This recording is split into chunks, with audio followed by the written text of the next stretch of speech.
Selamat datang di channel Ayo Kita Belajar. Bagi teman-teman yang mau mengakses seluruh soal di channel ini, baik soal ganjil ataupun genap, seluruh bidang, matematika, fisika, kimia, biologi, informatika, dan lain sebagainya, teman-teman bisa klik join atau gabung menjadi member channel Ayo Kita Belajar di dekat tombol subscribe.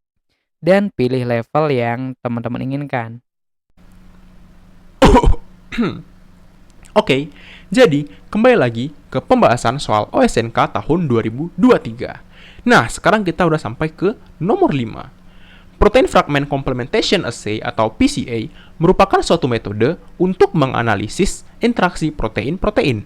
Metode ini melibatkan protein reporter yang dipisah atau di split gitu ya, dipecah menjadi dua fragmen, yaitu ujung N atau ujung amina dan ujung C atau ujung karboksil. Nah, fragmennya itu disebut PCA1 dan PCA2.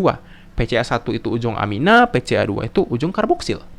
Dan difusikan atau digabungkan dengan protein of interest atau protein yang kita pengen teliti ya, yang berpotensi berinteraksi. Kita sebut aja protein X dan protein Y. Jadi gampangnya, protein X itu digabungin sama fragmen 1, sementara protein Y itu digabungin sama fragmen 2. Kalau mereka berdua itu punya hubungan gitu ya, jadi mereka bakal menyatu, dan PCA-nya juga bakal ikut menyatu gitu ya. Kalau PCA-nya menyatu, dia bakal menghasilkan warna atau fluorescence atau yang lain sebagai pertanda gitu. Nah, ketika terdapat interaksi protein of interest, fragmen protein reporter akan mengalami rekonstruksi dan menghasilkan reporter. Ya, seperti yang udah dijelaskan tadi. Sekarang kita langsung ke yang A. Metode ini tidak dapat diaplikasikan dalam metode Western blotting karena SDS patch mendenaturasi protein reporter. Nah, ini sebenarnya pernyataan yang agak aneh ya. Agak aneh kenapa? Jadi di sini ini bener ya. SDS patch itu bisa mendenaturasi protein reporter. Itu bener. Karena kan SDS patch itu gampangnya deterjen ya. Jadi bisa menghancurkan protein. Tapi ini yang salah itu di sini. Jadi metode PCA ini dia kan butuh ruang yang luas ya, ruang yang lenggang gitu di air atau di lautan organik ya, tergantung jenisnya. Tapi kayaknya di air karena ini protein. Jadi enzim ya. Jadi ya dia itu harusnya di air yang dia bisa melekat satu sama lain gitu. Ya, melekat satu sama lain. Dia nggak bisa diaplikasikan di Western blot. Kenapa? Karena Western blotting ini metode yang memakai gel elektroforesis gitu ya. Pakai gel gitu Western blotting. Jadi gel ini kan padat ya, padat. Ya mereka nggak bisa nyatu kalau mereka dimasukin ke gel elektroforesis. Jadi kan nggak bisa nyatu ya, ya nggak bisa gitu. Jadi nggak bisa digabungin. Jadi PCA itu beda jauh sama Western blotting. Mereka nggak bisa digabung gitu. Jadi ya salahnya di situ gitu ya.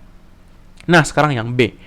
Pada metode PCA ini, komplementasi non-spesifik tidak mungkin terjadi. Nah, ini ya, kata-kata tidak mungkin ini, kita salahkan aja, gitu ya. Jangan gitu sih, dianalisa dulu. Jadi ya, kenapa salah? Karena metode ini tuh ya, bisa aja mengakibatkan interaksi non-spesifik. Contohnya gimana? Contohnya misalnya kalian terlalu banyak memberikan PCA gitu ya, PCA-nya kalian terlalu banyak memasukkannya, konsentrasinya terlalu tinggi, ya bisa aja kan mereka tanpa sengaja nempel gitu.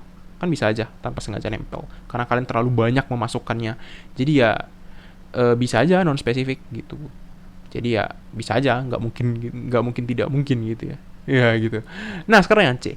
Senyawa inhibitor dimerisasi protease virus tertentu dapat dianalisis dengan metode ini. Ya ini bener banget. Karena ya gampang ya, ini kan katanya dimerisasi, berarti emang hubungan antara dua protein. Jadi ya bisa aja dianalisa pakai ini ya. Ya gampangnya gitu. Jadi kalau misalnya ada inhibitornya, ya dia nggak bakal menghasilkan nggak bakal menghasilkan fluorescence gitu ya. Jadi kalau ada inhibitor atau penghambat ya, inhibitor itu penghambat, dia nggak bakal menghasilkan cahaya atau warna atau apa. Tapi kalau nggak ada inhibitornya, ya dia bakal menghasilkan reporter gitu. Nah sekarang kita ke yang D. Nah, kita hapus dulu. Oke, yang D. Apabila protein X diganti dengan protein GLUT dan protein Y diganti dengan insulin, metode PCA dapat digunakan untuk mempelajari resistensi insulin. Nah, jadi apa itu GLUT ya? GLUT itu gampangnya adalah protein transport glukosa. Jadi kalau di sel itu ya, dia ada protein yang nempel gitu di membran selnya. Nah, ini namanya protein GLUT. Nah, GLUT ini dia fungsinya untuk memasukkan ini ya, glukosa ke dalam sel. Jadi ini glukosa. Fungsinya gitu. Nah, katanya kalau protein X-nya itu diganti GLUT dan protein Y diganti insulin, ini bisa dipakai metode PCA ini. Ya, bener. Karena gampangnya, GLUT ini dipicu oleh yang namanya insulin. Insulin ini kan hormon ya, hormon kan protein.